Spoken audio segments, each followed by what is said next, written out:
నమస్కారం అండి.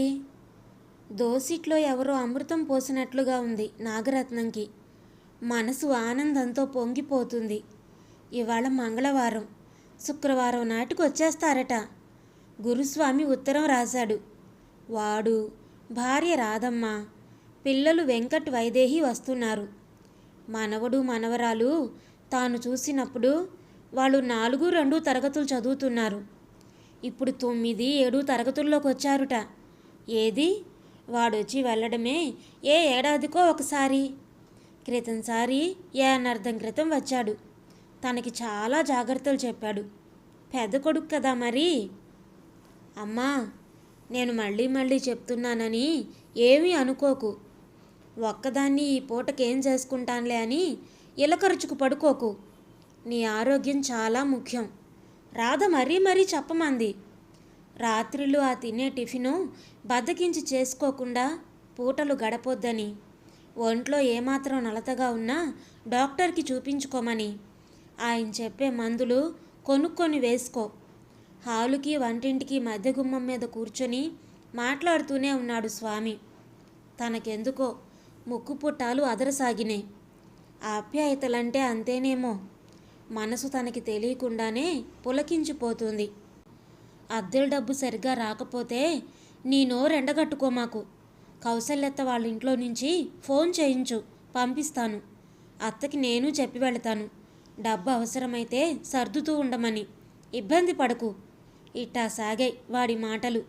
పిచ్చి నాగన్నా, వాడికి నేనంటే ప్రాణం అనిపించింది. తన ఆలోచన పాత సంగతుల వైపు మళ్ళుతూ ఉంటే వాడే మళ్ళీ అన్నాడు. లంకంత కొంప, 4 పోర్షన్లు, అంతా తలనొప్పి వ్యవహారం. ఈ తలనొప్పంతా నీకు తప్పించాలని సీరియస్గా ఆలోచిస్తున్నాను. ఇంటిని ఏదో ఒకటి చేయాలి. తాను తలెత్తి ఆశ్చర్యంగా స్వామికేసి చూసింది. ఏమిటి నీ ఉద్దేశం అన్నట్టు. అవును, తమ్ముడితో మాట్లాడి చెప్తాను అని ఆ విషయాన్ని అక్కడితో ఆపేశాడు. ఆ రెండో వాడు శేషు. వాడిది అదో తరహా. ఎదురు పడితే కుడుములు చేతిలో పెట్టే రకం. 4 ఏళ్ల క్రితం మొహం చూపించాడు. తనని ఢిల్లీ తీసుకెళ్లడం ఖాయం.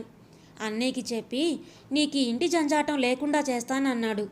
ఏది ఇవాల్టి వరకు తిరిగి చూసిన పాపాన పోలేదు. వాడి భార్య రమణి సరే మాటకి ముందు మాకు 3 ఆడపిల్లలు, వీళ్ళని గడపలు దాటించేసరికే మా పని అయిపోతుంది అని ఒకటే నిర్వేదం కొమ్మరిస్తుంది. ఓళ్ళంబడి తిరగాలంటే అయ్యే పనా అత్తయ్య? దూరాభారం. ఇల్లు కదలకుండానే దేశ రాజధానిలో బ్రతుకు దుర్భరంగా ఉంది.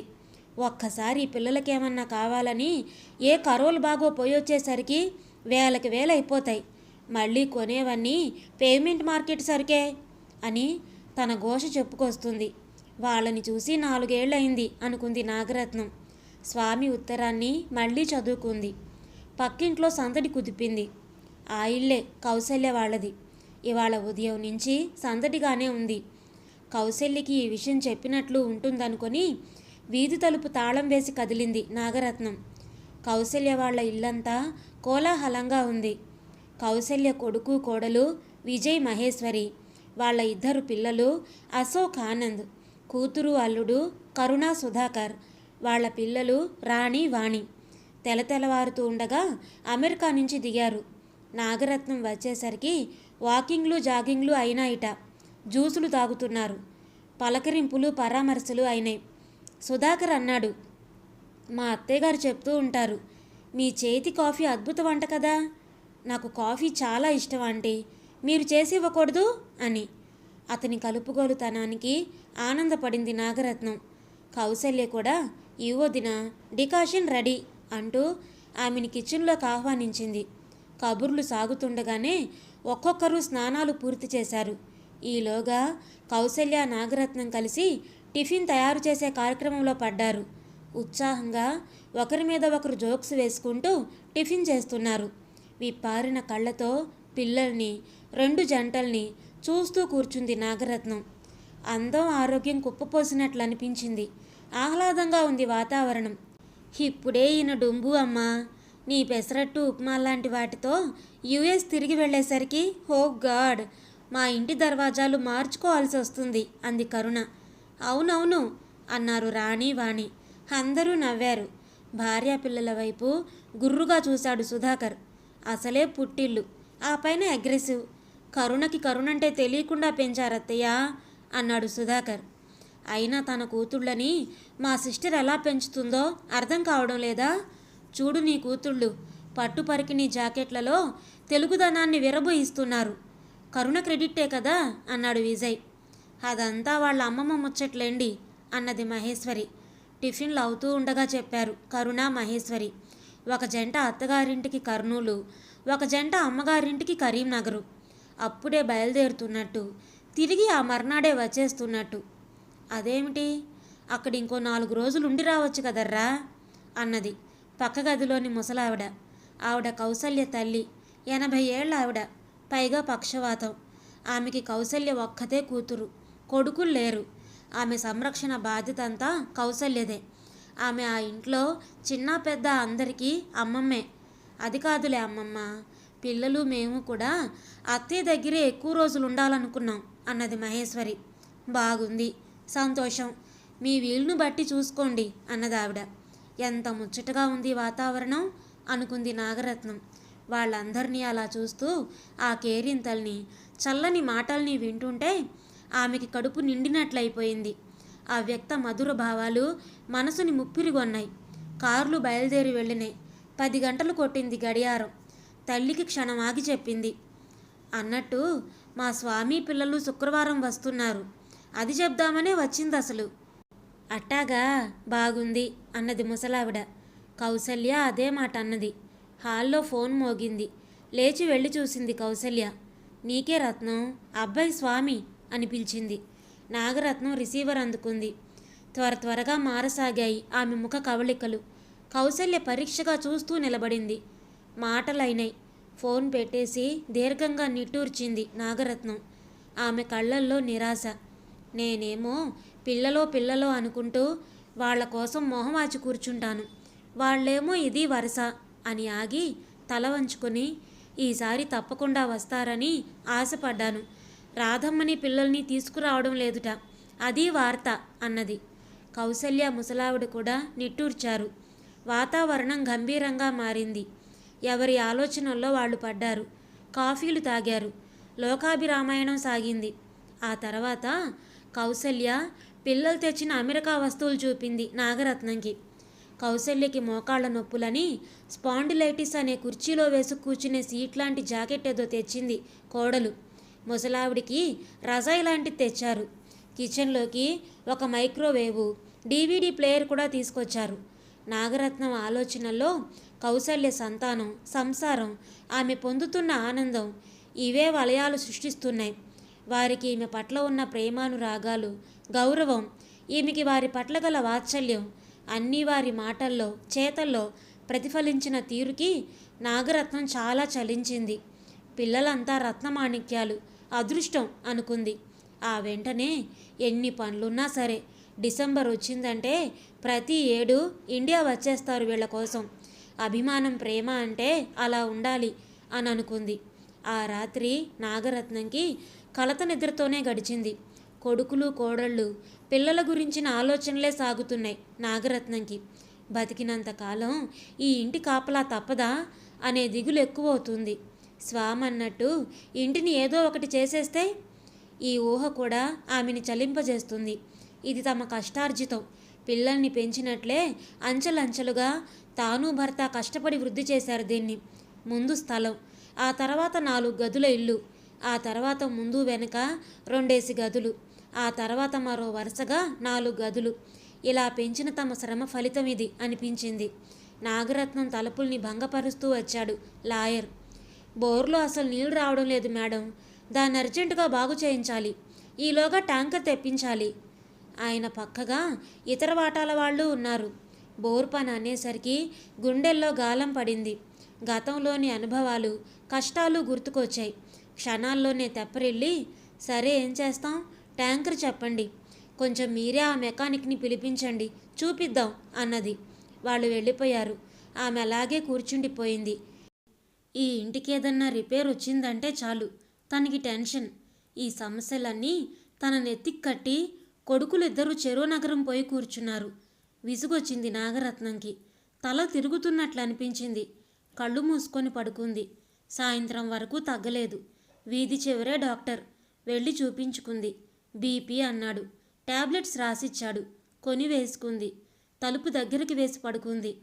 కౌసల్య వచ్చి లేపితే లేచింది. జరిగిందంతా చెప్పింది నాగరత్నం. తిండి తిప్పలు లేకుండా పడుకుంటే ఎట్టా? నీరసం రాదు అని మందలించి తనతో తీసుకెళ్ళింది కౌసల్య. తమ పిల్లలున్నన్నాళ్ళు తన్నింట్లోనే ఉందుగానని బట్టల బ్యాగు తీసుకొని కదిలింది. నాగరత్నంకి ఆ ఆదరణకి కళ్ళు చెమ్మగిల్లినాయి. ఇంటికి రాగానే ఇంత మజ్జిగన్నం రసం తాగించింది. ప్రాణం లేచొచ్చినట్లయింది నాగరత్నంకి. హాల్లో పెద్దవాళ్ళు పిల్లలు కలిసి క్యారంలో మునిగి తేలుతున్నారు.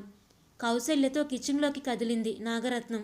అటు వాళ్ళకి ఇటు వీళ్ళకి హాలు కిచెను రెండు సమయస్ఫురణ లేకుండా చేసినాయి.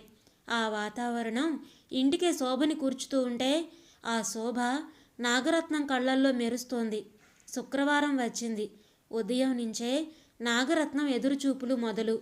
7 గంటలకల్లా రావలసిన స్వామి 10 అయినా రాలేదు. ట్రైన్ లేట్ అయిందనుకుంటా. వంట మొదలెట్టింది. అన్నం వండి స్వామికి ఇష్టమైన దొండకాయ వేపుడు, వంకాయ కొత్తిమీర కలిపి పచ్చడి చేసి సాంబార్ పెట్టింది. వేడివేడిగా అప్పుడే వేసి ఇవ్వొచ్చని అప్పడాలు తీసి పక్కన పెట్టుకుంది. పెరుగు తోడుకుందో లేదో చూసింది. అమ్మ మనసులా వెన్నతో కలగలిసి మేగడ కట్టి గడ్డగా తోడుకోనుంది పెరుగు. తృప్తిగా ఊపిరి పీల్చుకొని కూర్చుంది. ఆమె మనసంతా ఉద్విగ్నంగా ఉంది. సంబరంగా ఉంది. 12, 1 గంట, 2 సమయం గడుస్తుంది. స్వామి రాలేదు. కౌసల్యొచ్చింది. స్వామి ఫోన్ చేశాడంటూ. అతను అసలు ముంబై నుంచి బయలుదేరలేదుట. ఏదో అత్యవసరమైన పని వచ్చిందిట. రాలేకపోతున్నానని నీకు చెప్పమన్నాడని కబురు. నాగరత్నంకి నోట మాట రాలేదు. కళ్ళల్లో నీరుబికింది. కౌసల్య వంటి ఆత్మీయురాలికి కూడా తన నిరాశని చెప్పుకోలేకపోయింది. వేదాంతిలా పెదవుల మీద పేలవమైన చిరునవ్వు. నాగరత్నం పరిస్థితిని కౌసల్య అర్థం చేసుకోగలదు. అందుకే ఆమెని తన ఇంటికే తీసుకువెళ్ళింది. పిల్లల్లో పిల్లగా కలిసిపోయి ఆనందంగా ఉంది నాగరత్నం. రోజులు క్షణాల్లా గడిచిపోయాయి. కౌసల్య సంతానం అమెరికా తిరిగి వెళ్ళిన మర్నాడు తానింటికొచ్చింది నాగరత్నం. ఇంట్లోనూ ఆమె మనసులోనూ మామూలు వెలితి. ఆ నెలాఖరికి ముంబై నుంచి స్వామి, ఢిల్లీ నుంచి శేషు ఒకేసారి ఉడిపడ్డారు. చాలా పరిణామాలు వెంటనే సంభవించాయి.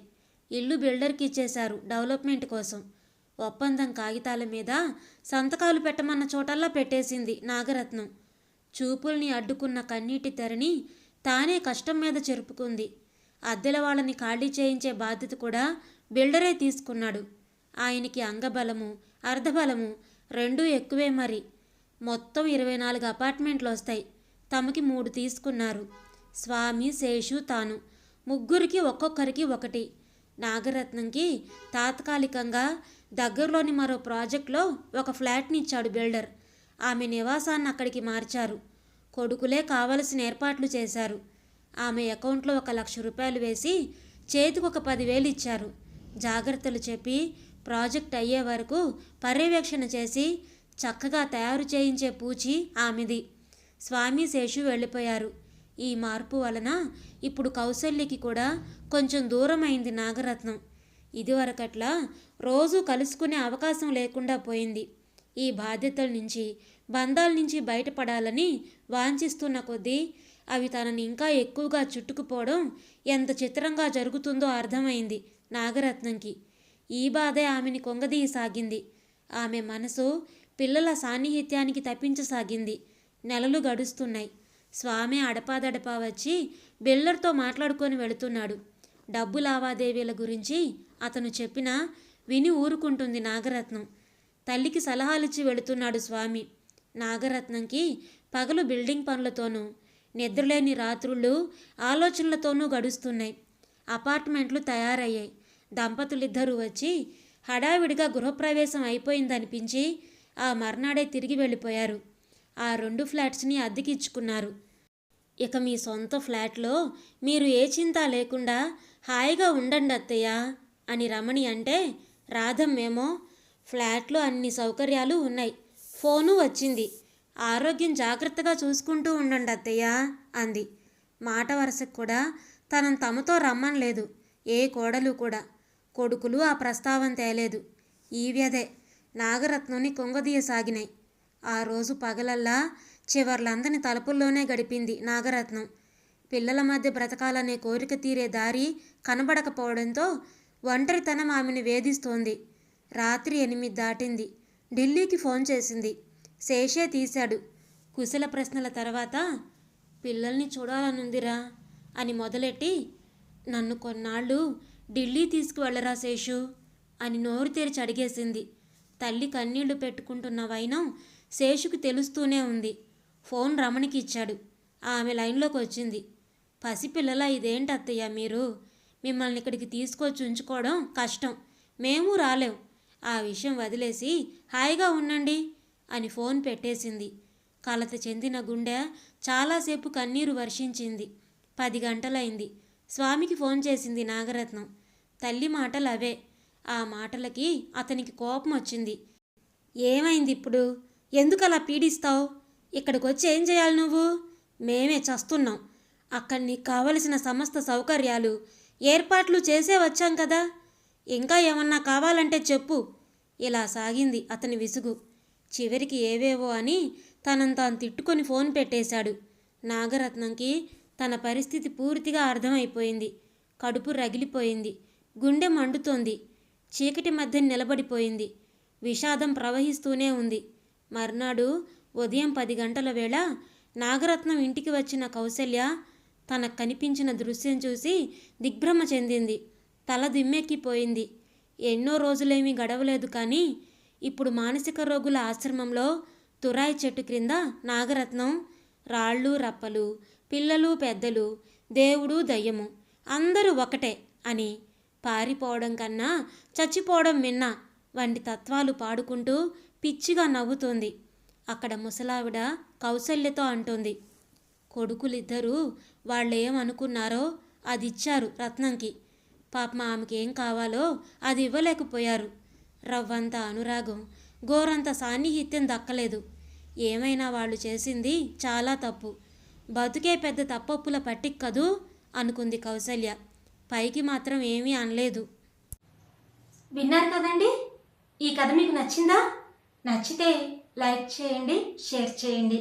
అలాగే మీ విలువైన అభిప్రాయాలను కామెంట్స్లో తప్పకుండా తెలియచేయండి. ఇలాంటి మరెన్నో మంచి మంచి కథలు వినడానికి మన ఛానల్ని తప్పకుండా సబ్స్క్రైబ్ చేసుకోండి. మరొక మంచి కథతో మళ్ళీ కలుద్దాం. అప్పటి వరకు ఉంటానండి.